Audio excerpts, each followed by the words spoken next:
അതോടൊപ്പം സൂചിപ്പിക്കാനുള്ള ഒരു കാര്യം, സഹോദരങ്ങളെ, അറഫ ദിവസവുമായി ബന്ധപ്പെട്ട് പണ്ഡിതന്മാർക്കിടയിൽ അഭിപ്രായ വ്യത്യാസമുള്ള ഒരു മസലയാണ്, അഹ്ലുസുന്നയുടെ ഉലമാക്കൾക്കിടയിൽ അഭിപ്രായ വ്യത്യാസമുള്ള ഒരു മസലയാണ് അറഫ ദിവസം പരിഗണിക്കപ്പെടുക സൗദിയിലുള്ള അവസ്ഥ നോക്കിയിട്ടാണോ അതല്ല ഓരോരോ നാട്ടിലെ കാഴ്ചയുടെ അടിസ്ഥാനത്തിലാണോ എന്നുള്ളത്. ഇത് അഹ്ലുസുന്നയുടെ ഉലമാക്കൾക്കിടയിൽ അഭിപ്രായ വ്യത്യാസമുള്ള മസലയാണ്. അതുകൊണ്ട് സഹോദര, ഇതിലേതൊരു അഭിപ്രായം ഒരു വ്യക്തി സ്വീകരിച്ചാലും അവരെ വിമർശിക്കാൻ പാടില്ല, അവരെ കുറ്റപ്പെടുത്താൻ പാടില്ല. ഷെയ്ഖുൽ ഇസ്ലാം ഇബ്നു തൈമിയ്യ റഹിമഹുല്ലാഹ് പറഞ്ഞതുപോലെ ഇത്തരത്തിലുള്ള മസായിലുകളിൽ അനുവദിക്കപ്പെടുക അൽ മുബാഹസതു ബിൽ ഹുജജിൽ ഇൽമിയ്യ, ഇൽമിയായ വാക്കുകൾ വെച്ച് ഇൽമിയായ തെളിവുകൾ നിരത്തി പരസ്പരം വിഷയങ്ങൾ ചർച്ച ചെയ്യാമെന്നതിലുപരി അങ്ങനെ ആരെങ്കിലും നോമ്പനുഷ്ഠിച്ചാൽ അവരെ കുറ്റം പറയാൻ അല്ലെങ്കിൽ അവരെ ചീത്ത പറയാൻ ഒരു കാരണവശാലും നമ്മൾ പോകരുത്. അത്തരത്തിലുള്ള തർക്കത്തിലേക്ക് നാം പോയാൽ ഒരു പക്ഷേ നമ്മുടെ നോമ്പ് തന്നെ അത് ബാത്തിലാകുന്ന ഒരു അവസ്ഥയുണ്ടാകും എന്നതിനെ നാം ഭയപ്പെടുക. റസൂൽ സല്ലല്ലാഹു അലൈഹി വസല്ലം തങ്ങൾ പറഞ്ഞു, മാ ളല്ല ഖൗമുൻ ബഅദ ഹുദാ കാനൂ അലൈഹി ഇല്ലാ ഊതുൽ ജദൽ.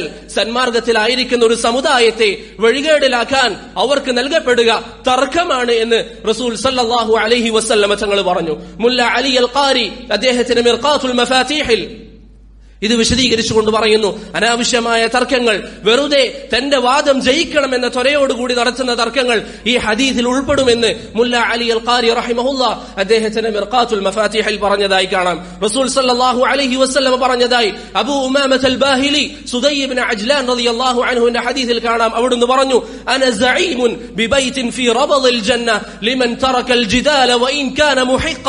തന്റെ ഭാഗത്താണ് സത്യം എന്നറിഞ്ഞിട്ടും തർക്കം ഉപേക്ഷിക്കുന്നവന് സ്വർഗത്തിന്റെ അതിരുകളിൽ ഞാൻ വീട് വാഗ്ദാനം ചെയ്യുന്നു എന്ന് അള്ളാഹുവിന്റെ റസൂൽ സല്ലല്ലാഹു അലൈഹി വസല്ലം പറഞ്ഞിട്ടുണ്ട്. എങ്കിൽ സഹോദരങ്ങളെ, ഇത്തരത്തിലുള്ള ഫിഖ്ഹിയായ മസായിലുകളിൽ ഒരു കാരണവശാലും തർക്കം നമുക്ക് പാടില്ല.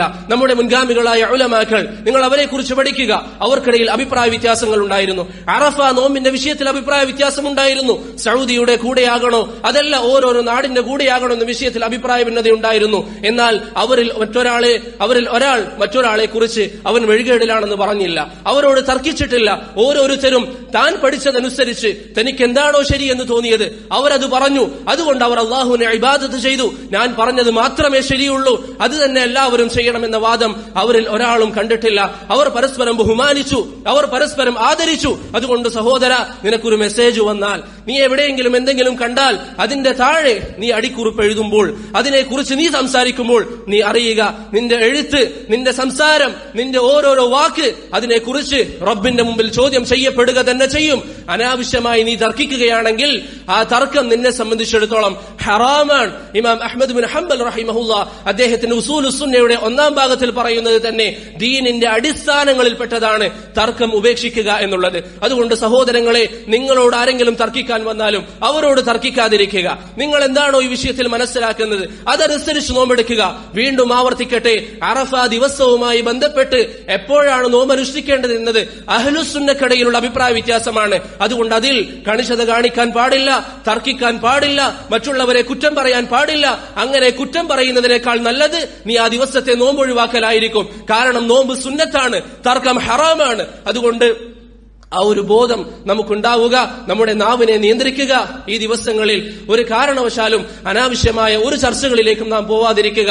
അല്ലാഹു സുബ്ഹാനഹു വ തആല ഹഖ് ഹഖായി മനസ്സിലാക്കാനും അല്ലാഹു തൃപ്തിപ്പെടുന്ന രൂപത്തിൽ പ്രവർത്തിക്കാനും നമുക്കേവർക്കും തൗഫീഖ് നൽകി അനുഗ്രഹിക്കുമാറാകട്ടെ.